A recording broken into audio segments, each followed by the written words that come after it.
Welcome to the Sales Queen podcast, where we teach women how to turn their skills into sales and monetize their message so they can finally sell with the clarity, confidence, and certainty that they've always wanted to. No longer does the game of sales need to be an old boys club. It's time for you to sell like a queen. Hey everybody, and welcome to this episode of the Sales Queen podcast. So no, I do not look cute, and I am doing this straight off the cuff today because I'm a little bit on a tear, okay? Welcome to my new studio with this picture of 10-year-old me as Miss Nebraska America, and then the glow up of 8 years later, now 3 years ago, of me as Miss Nebraska USA. So talking to me, myself, and I here, this should be like a screenshot of this episode. And as you guys can see above, a little bit different studio space, which is kind of fun and kind of cool. So today I want to talk about something that is top of mind because we've had to deal with some of these issues this week. And you guys know that we're here to be real, raw, and relevant on this podcast. And I'm here to help you, right? So one of the things that a lot of people don't talk about publicly when they're on their business journey is what to do when people don't like you, what to do when people have an opinion about you. And I want to talk about that. So I always say some people are, God gave us the full armor of God. Some of us are swords and some of us are shields. Well, God definitely made me a sword. Okay. So I can cut people sometimes, right? Can I get an amen? And some people are shields. And I used to pray and pray and pray and pray and pray and wish and hope that God would have made me a Mary and not a Martha, because I felt like there was something wrong with me my whole life when I just had these words to be had and opinions to be had about all these different things, right? But something that nobody prepares you for in business or in social media influencing or these different things is when it's like makes me emotional. Like when you genuinely go out to help people and you do your best that you know how, and you're going to sleep putting your head on the pillow every night knowing that you did your best and that you're operating with integrity. And still sometimes you hear through the scuttlebutt that people have negative things to say about you, and it's really hard. This happened to me earlier this week at the time of this recording. And what's really hard is when people have negative things to say about you or the way that you do business, specifically in things that are diametrically opposed to like your core values. And what happens a lot in business, I'm just speaking generically now, that's really hard is when people maybe they invest in your program and they don't use it to the fullest extent, or they even do, but they just don't necessarily get the result, like in pageants, right? Maybe they get first runner up instead of winner, or just whatever, right? And they're disappointed, and then they take that disappointment, and instead of truly processing that and looking inward and looking at these different things, not that every business owner never does anything wrong, right? Like I'm not perfect, nobody's perfect. But what's really tough sometimes as a business owner is when people then process those different things and then they just point the finger at whatever they feel like is the closest thing, and sometimes that's you. I'll never forget and this isn't a perfect quote, but somebody said to me sometime, it's this whole homage about like when God calls you to step out, stepping out's going to have a voice to it. And that voice is going to basically divide where some people are going to love you and some people are going to hate you, but at least you're standing for something, kind of a thing. And let me tell you, I really had to wrestle with that this week because there was not one, but two instances, which is extremely rare. Like I'm talking, our customer satisfaction is like one of the things I pride myself on because I am so militant about client results. And I've turned so many clients down. I mean, I was just on the phone with somebody earlier today and I was like, here's a list of 5 people I've turned down in the last 2 months who wanted to work with us that I had a scratchy feeling in my heart, or I had already committed to somebody else that was their competitor and I started working with them. And so even though this person wanted to give me a lot of money, I said no, because the Holy Spirit gave me a gut check about it. And so when people try and have an opinion about, in this case, they said Megan wasn't loyal or Megan didn't communicate and Megan, it wasn't worth it. It's just these different things like that really cut me deep for a second. And I had to get over it and remind myself. And this is my point for you guys today. Like, again, it's not that we're ever untouchable, because I want to take that feedback and I want to say, okay, what part of this is true? What part can we still improve on? No business is perfect. No person's perfect. No program is perfect. So if you're consistently getting feedback over time in the same way, yeah, you probably need to change something, right? But in this case, it was just, it blindsided me, because so often, I mean, like my team and I just earlier today were actually talking about gathering testimonials and from all of our clients for the last season, because we're kind of in between seasons right now. And I was getting all excited because I'm like, man, we got like 20 people to reach out to that are just gonna sing our praises, and not just about that, but like sing their own praises about how hard they worked and the benefits and the results that they got, which is just what makes my heart sing, is seeing other people be successful and seeing people step into their God-given identity and purpose, right? And like get results, win pageants, win scholarships, make money in their businesses, these different things, right? That's what I live for. It's just so much fun. So when you hear the opposite of that, it's like you're a car going 100 miles an hour, and then all of a sudden somebody just like steps on the brake and it just kind of jerks you, because it's just the opposite of everything that you're trying to do.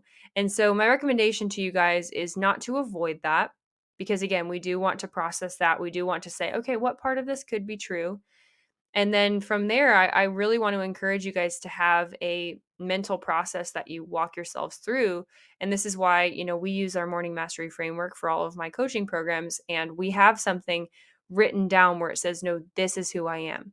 This is what I believe about myself. This is what I know about myself. And I'm not going to allow one nasty social media comment. This happened on TikTok to me. I went viral on TikTok last week, and I had never tried on TikTok in my life. And I told my crazy Airbnb story and it went viral, as I suspected, because it was crazy.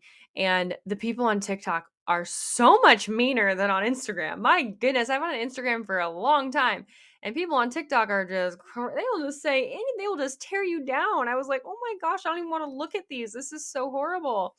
And I had to like not look at it. I was like, man, that's kind of ruining my day, or trying to, right? But as a business owner, we have to be able to make game time, real time decisions. And, people always say, oh, I need to be adaptable. It's like, well, you really do, because when you know what hits the fan and you start having words and voices or an attack from the enemy that comes from a comment or comes from people that are bitter that they didn't get the result that they wanted, now they're blaming it on you, whatever. When you have enemies' voices in your life, you have a choice. And you can choose to let it totally ruin your day, derail your productivity, question whether you should be in business in the first place. Or you can say, okay, what part of that could be true? God, I'm making improvements every day. You give me grace for where I'm at. I am not perfect, but I'm doing my best. And when I put my head on the pillow every day, I feel like my heart is right. I'm here to serve people. I feel like, okay, Lord, am I doing my absolute best with what I know? Am I doing my absolute best never to overpromise and underdeliver, never to oversell and underdeliver? And if I can say yes to those questions, and I know that I'm right with the Lord, and I know that I'm like, okay, God, I'm not perfect, but I'm doing my best, then we have to have the ability, business owners, to say, trash, delete. This is a one-time occurrence. This is not the norm. This is not going to inform my entire operating system of how I do business. And respectfully, I'm going to decline that message, and I'm going to keep it moving. And I genuinely believe, ladies, that if we can get a hold of this is one of the most powerful things that you can do in life. I mean, in relationships, in when your manager, your boss says something crappy to you, you always, like, the devil always tries to throw thoughts, and he uses people, right? He tries to throw thoughts to get you to say, is that who I am? With everything that he does, is that who I am? His MO is always going to be to get you to question your identity. And this is where, if we put on the full armor of God, part of that is the helmet of salvation, which is, okay, what does salvation, what does who I am and the redemption of Christ inform this belief about myself? To where if somebody says, oh, that work was a piece of crap, so you're a piece of crap. How do I get that to bounce off of me? Well, I wear that helmet and I say, that's not what the Lord says about me. And again, not that we don't need to work on ourselves, not that we don't have elements of our personality and our habits and whatever that we can work on, but no longer, I can't afford literally to let one negative comment on my Instagram or one negative thing that some begruntled employee, not an employee in this case, but a past client that we tried to serve our best. And I have no idea who this is, right? And certainly they never brought that thing to me, or we would have tried to make it right, right? And I actually was talking on the phone with that person. I said, you know what? I would really love if you would reach out to her and have her reach out to us, because if there was something that we genuinely did wrong, I would love to make it right. I got nothing to hide. I got, we really try and serve people with the best of integrity as we can. So you know what? I would really love to be able to serve that person or to clarify things. It's probably just a small miscommunication. And you should have just seen this person's look on their face. They were like, yeah, you know what? You're probably right. And anyways, I could give you more context, but it ended up being a really beautiful moment, because here's the other thing that I want to say to you for this episode is that so often we go into defense mode and we immediately give, well, here are all the reasons why that's not who I am, and here are all why. Believe me, I'm a sword. I am fire ready aim. I am not ready aim fire. So I immediately always want to go, oh, I have a better witty retort, and I can, right. That's my flesh wanting to rise up and say, no, well, I got to prove myself, right. But it's really cool because, and I'm not perfect, but in this specific moment, I was able to say, you know what, I don't really think I have a response to that, because I don't believe I have anything to really defend here. I'm sorry that that's that person's perception of us, of somebody that we worked with several years ago. To be completely honest, that was so many years ago. I don't know who this person is. I don't know who you're talking about that maybe was upset with the way that we handled things, but that's where I just said, I highly encourage them to reach out to us, and we'd love to make it right if there's genuinely something that we did wrong. And now, how do you think that posture of not saying, well, here's all the reasons why we are loyal and we are this and we are this, and do you feel those two different energies? They're massively, massively different. Okay. Rather than like Jesus, when he was being accused, what did he do? He drew in the sand. I'm always like, wonder what word he was drawing. I wonder what picture he was drawing. But when Jesus was accused, he was so solid in his identity that he drew in the sand, because he was at rest, knowing, you know what? This is just a moment. I'm not gonna inform the entire way that letting somebody that doesn't even have my phone number, I like, tell me how I should run my company. Like, if there's trusted people around me, my employees, absolutely they can speak into my life. Clients that I've worked with extremely closely that have tidbits of what we could be doing better, that have earned that, or again, filling out the questionnaire at the end of their time with us because we just spent a bunch of time and they're like, hey, couple recommendations for you. Surveys at the end of our mastermind events, 100%, right? But somebody who's still holding a grudge from 3 years ago, or some random person on Instagram who's giving a comment about how you're running your business, and now you're scaling back, questioning whether you should do this because of somebody that doesn't even have a relationship with you. Mm-mm. They haven't earned that. They haven't earned that.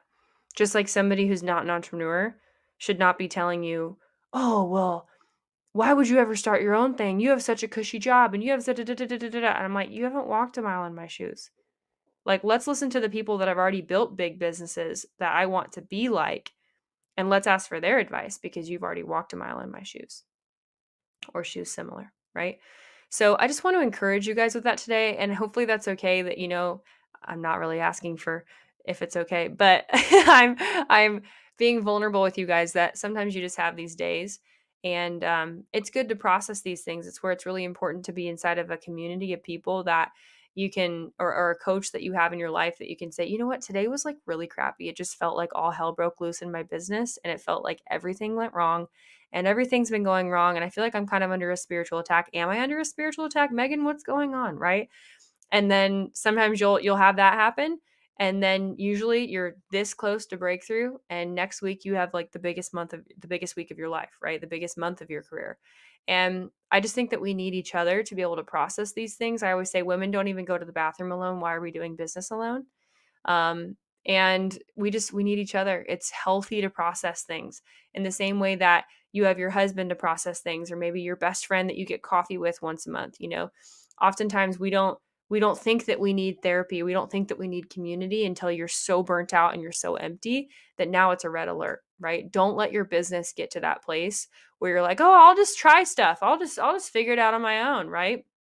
The cost of that is you can never get that time back. and you might make multiple tens of thousands of dollars of bad decisions, like I have in my, different things that I've decided to do in the past that just in hindsight lost me money, right?